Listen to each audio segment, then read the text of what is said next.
Eu gostaria de pedir para o colega Edson Peters, se puder fazer a sua apresentação.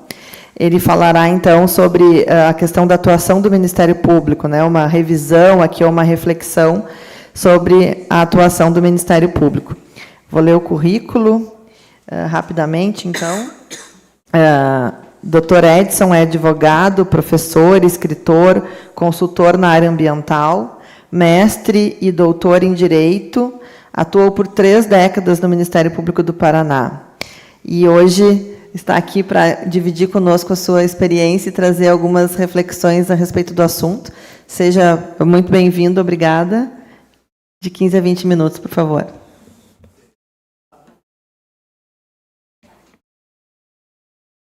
Honrado, eu volto a agradecer a doutora Lorraine Bender por me dar essa oportunidade de estar aqui em nome da UBA, né?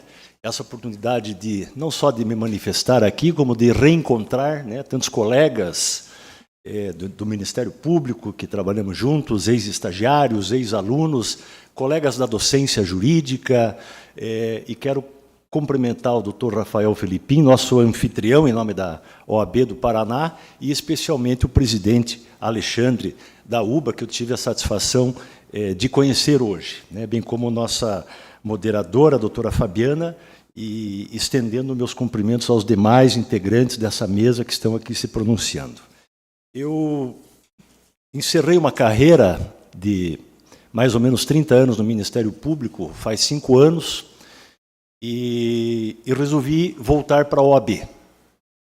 E aqui estou e passei um tempo em quarentena, um tempo de pandemia, um tempo de afastamento, e uma parte desse tempo usei para fazer um balanço pessoal, né, da minha trajetória no Ministério Público do Paraná, na minha trajetória de promotor de justiça de meio ambiente, por cerca de 2 décadas, e também, além do campo pessoal, para fazer também uma revisão, uma revisita, né, rever também a trajetória ambiental do Ministério Público, né, do qual eu tive a honra de pertencer, e instituição que eu quero já deixar claro que eu muito prezo. Aconteceu que eu ingressei no Ministério Público junto e embalado pela Constituição de 1988. Encontrei um Ministério Público que se estruturava para cumprir a sua missão a partir desse novo perfil constitucional. E, na área ambiental, encontrei um Ministério Público aqui no Paraná que já tinha um serviço de defesa do meio ambiente, um SEDEMA e um SEDEC, um do consumidor e um do meio ambiente, criados antes até da Constituição de 88. E, finalmente, né, eu percebi que o Ministério Público foi a instituição primeira na história que abraçou a defesa do meio ambiente e o fez com muita intensidade, se estruturou, né, se aparelhou e abraçou, por assim dizer, a causa ambiental.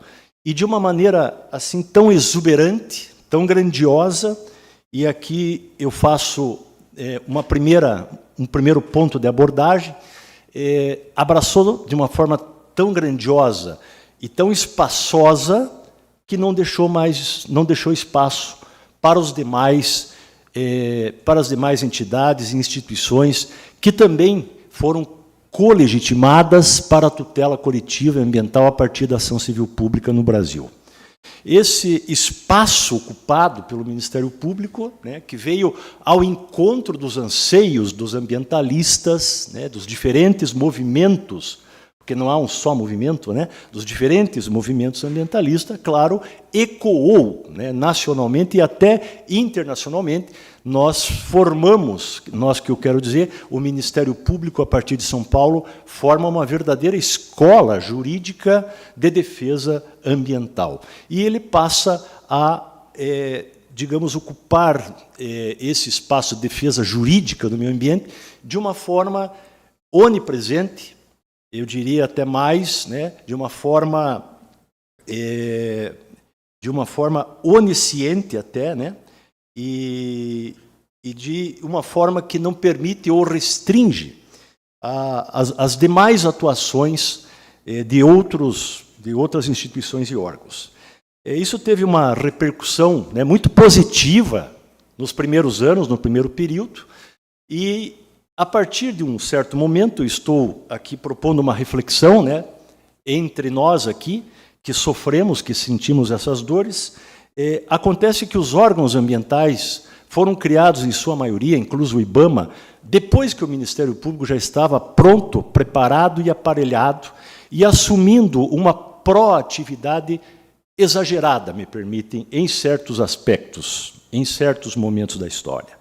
Isso fez com que as ONGs que apareceram, e foram muitas que surgiram, elas passaram muito mais a fazer um papel de denúncia ao Ministério Público do que um papel técnico, um papel jurídico, um papel de defesa do meio ambiente, seja extrajudicialmente, seja cumprindo os princípios da política ambiental brasileira. E assim, eu quero trazer essa reflexão, uma vertente que o Ministério Público, nesse momento, tomou, uma tendência que tomou, e que vem revendo, né, pouco a pouco, é a judicialização, que passou a ser abusiva. Mas eu não vou me deter nessa judicialização abusiva do Ministério Público, que, por vezes, faz com que as soluções se postergue, se prolongue, né, na morosidade do judiciário, e tenhamos, ao invés de rápidas reparações e de busca de equilíbrio, tenhamos situações em que se discute muito o processo e se discute quase nada do meio ambiente. Então, muitos se converteram, né, em grandes especialistas em tutela coletiva e processo civil coletivo e ação civil pública, e eu, no primeiro momento, fiz isso. Eu não pensava duas vezes para ajuizar, né? Com o passar dos anos, eu fui percebendo que estava equivocado, que eu precisava mudar a minha postura, muito embora não fui acompanhado por muitos, aliás, criticado por alguns, né, exatamente por ir ao esgotamento da via extrajudicial e buscar, de uma forma técnica e jurídica, a conciliação, a mediação, e tudo isso que compõe o pacote da autocomposição, como, né, se denomina hoje. Acontece que, nesse movimento, né, de assambarcar a defesa do meio ambiente, quando os órgãos ambientais se instalam, ele já não tem muito espaço para a sua atuação. E acontece, né, e aqui chego num dos resultados dessas reflexões que fiz, né, que submeto aos colegas novos e antigos, né, eu penso que uma parte assim da importância, da riqueza desse terceiro seminário da UBA aqui é juntar aqueles que estão há décadas, né, nessa caminhada, com aqueles que estão chegando agora, com aqueles que estão há menos tempo e aqueles que também, né, têm outras formações, que é importante para esse debate que nós fazemos aqui, sem esquecer, né, de que a defesa jurídica é uma parte da defesa do meio ambiente, né? A outra parte é técnica, a outra parte é política. Então, sem abandonar essa compreensão. E assim nós tivemos uma tutela administrativa, né, que foi já criada assim, diante de um grande Ministério Público. Os órgãos ambientais, no começo de suas vidas, né, eles tiveram muita dificuldade, claro, né, para se firmar, e ainda tem até hoje. Esses órgãos, né, esses serviços, eu quero destacar aqui algumas experiências que não só eu, como professor e acadêmico também, tive a oportunidade de conhecer fora do Brasil, onde estados inteiros, regiões inteiras têm um único promotor de justiça ambiental, porque a estrutura administrativa ambiental dá conta da grande parte daquilo que se propõe o direito ambiental proteger. E o Ministério Público, né, se apresenta como um órgão que respalda a atuação administrativa. E a tutela administrativa foi tão desprezada, e eu penso que aqui tem um papel, né, tem um efeito colateral da grandeza da atuação, grandeza em ambos os sentidos, né? Grandeza de qualidade, bem verdade, tem muita qualidade em promotores de meio ambiente que se formaram a partir da Escola Paulista e outras, né? E grandeza eu falo também, né, do quanto o Ministério Público estendeu seus órgãos. Aqui no Paraná, vou dar o exemplo, para 160 comarcas. Cada uma tem um promotor com alguma atribuição ambiental.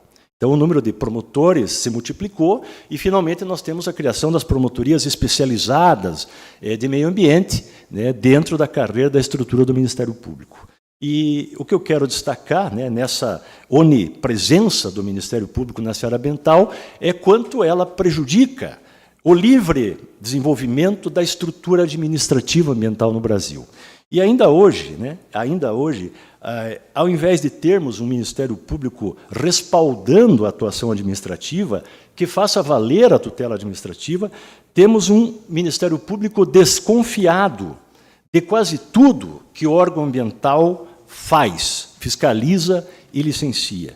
E um órgão ambiental, muitas vezes, refém do Ministério Público. E um Ministério Público, né, que se arvora, muitas das vezes, no último intérprete jurídico do direito ambiental, querendo impor, né, sem magistrado ser, um posicionamento.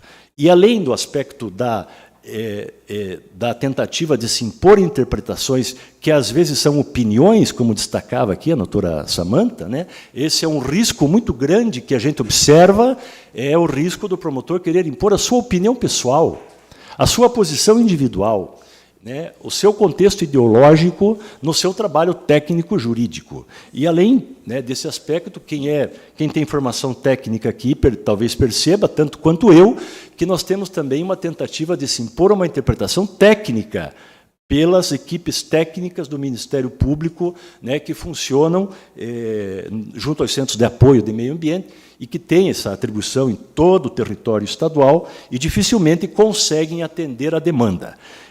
Isso provoca dois efeitos, pelo menos, né? Um de que o Ministério Público acaba engolindo a competência administrativa, né?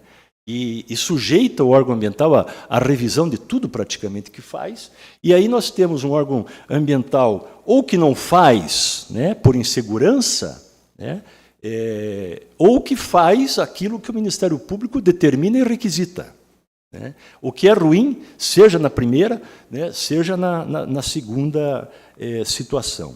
E até que ponto, né, o questionamento que eu venho fazer aqui, até que ponto a atuação ambiental devoradora, às vezes, por vezes, do Ministério Público, contribui para esse estado de coisas, né?